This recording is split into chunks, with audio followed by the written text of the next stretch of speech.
कधी असं वाटतं का की सर्व काही अचानक उलटतं, संपत्ती टिकत नाही, घरात वाद वाढतात, आरोग्याच्या तक्रारी भयानक वाढतात? हे साधं नाही, कधी कधी ही कर्णीबाधेची लक्षणं असू शकतात. नमस्कार, मी अनघा आणि आपण पाहत आहात व्यंकटेश ज्योतिष. कर्णीबाधेबद्दल काही गूढ माहिती आपण पाहूया.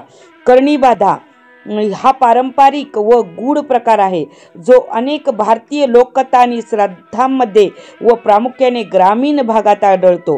ही संकल्पना प्रामुख्याने महाराष्ट्र, राजस्थान, पश्चिम बंगाल, झारखंड, ओडिसा इत्यादी भागामध्ये जास्त आढळते.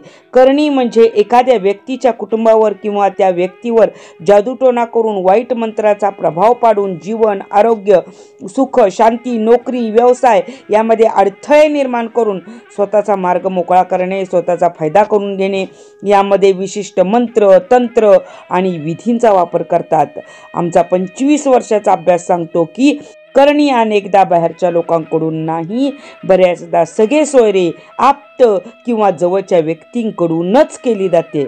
आता पाहूया करणीची लक्षणं काय असतात. अचानक आजारपण, वैद्यकीय तपासणीत काहीही न आढळणारे आजार, सगळे रिपोर्ट निगेटिव्ह येतात.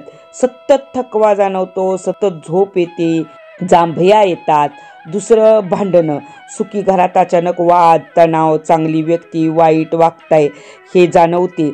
आर्थिक नुकसान, नोकरी गमावणे, व्यवसायामध्ये तोटा, अनपेक्षित खर्च.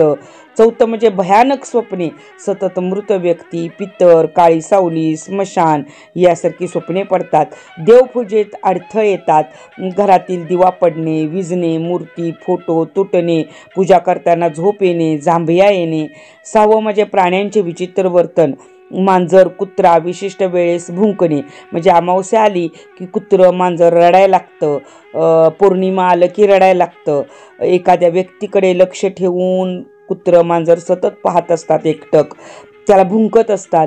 सातवं म्हणजे विवाह, संतती यामध्ये अडथळे येतात, मानसिक त्रास, व्यसन, सततचे भांडण हे सर्व करणीचे शक्य लक्षणे असू शकतात. करणी कशी केली जाते? तांत्रिक मांत्रिकासोबत विशिष्ट विधी केले जातात. काळे धागे, लिंबू, मिरची, केस, वस्त्रे, त्या जागेची माती, राख यांचा वापर करतात. शिवसाधना, स्मशान साधना, गुप्त मंत्र साधना यांचा समावेश असतो. त्यामुळे इतरांच्या मनावर आणि आरोग्यावर परिणाम करण्याचा प्रयत्न केला जातो. महत्त्वाचे म्हणजे प्रत्येक वाईट घटना करणीमुळे झाली असे गृहीत धरणे चुकीचे आहे. पहिले वैद्यकीय, वैज्ञानिक आणि मानसशास्त्रीय कारण तपासणे आवश्यक आहे. काही लोक भीतीचा फायदा घेत फसवणूक करतात, त्यामुळे सतर्क राहा. करणीपासून बचाव व उपचार काय करता येतात? करणीपासून तुम्हाला सुटका हवी असेल तर नेहमी सावध राहा. आपले शेजारी कसे आहेत हे बारकाईने तपासा, त्यांचा हेतू तपासा. अनोळख्या व्यक्तीला डायरेक्ट घरात घेऊ नका, देवघर दाखवू नका. तसेच स्त्रियांनी आपल्या केसाचा गुंता कोणाच्याही हाताला लागणार नाही किंवा आपली नख कोणाच्याही हाताला लागणार नाही अशा पद्धतीने नष्ट करा. अंतर्वस्त्रे बाहेर वाळत टाकू नका. कोणाच्याही कडची पांढरी मिठाई खाऊ नका. देवाचा प्रसाद म्हणून दिलेली मिठाई खाऊन लगेच त्याच्यावर विश्वास ठेवू नका. आपल्या प्रगतीचा खूप दिंडोरा पेटवू नका, जेणेकरून ती प्रगती कोणाच्या डोळ्यात भरून आपल्याला आप्तस्वकीयांपासून त्रास होऊ शकतो. सात्विक जीवनशैली पाळा. दररोज मंत्र जप, नाम जप, जसे की हनुमान चालिसा, दुर्गा सप्तशती, हनुमान कवच, शिवकवच यांचं नियमित पठण करा.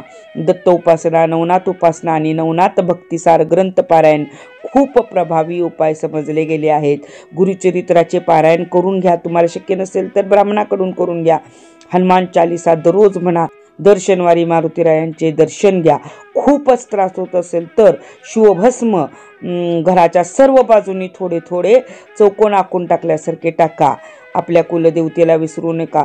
कुलदेवतेचा वर्षातून एकदा व्यवस्थित मानपान करा. तिचा अंगारा व शक्य झाल्यास राखणीचा नारळ कायम घरात ठेवा. कुलदेवता अशा प्रकारापासून तुमचे कायम रक्षण करते हे विसरू नका. गरज पडल्यास विश्वासू मांत्रिक, तांत्रिक व मार्गदर्शक यांचे मार्गदर्शन घेणे फायदेशीर असते. जर तुम्हाला करणीबाधेबद्दल आणखी खोलवर माहिती हवी असेल तर त्याविषयी अधिक जाणून घ्यायचे असेल तर खाली कमेंट करा. तसे तुम्हाला मार्गदर्शन केले जाईल किंवा पुढील व्हिडिओ त्यावर आधारित असेल. आणि लक्षात ठेवा, अंधश्रद्धा पसरवण्याचा आमचा उद्देश नाही. आम्ही लोकांना जागरूक करतो आणि एक सुरक्षित मार्ग दाखवतो. जर हा तुम्हाला व्हिडिओ आवडला असेल, उपयुक्त वाटला असेल तर लाईक करा, सबस्क्राईब करा, घंटीच्या आयकॉनवर क्लिक करा. त्यामुळे पुढचे महत्त्वाचे आध्यात्मिक व्हिडिओ तुम्हाला लगेच मिळतील. धन्यवाद. माझे नाव आहे अनघा आणि तुम्ही पाहत आहात व्यंकटेश ज्योतिष हे माझे चॅनेल.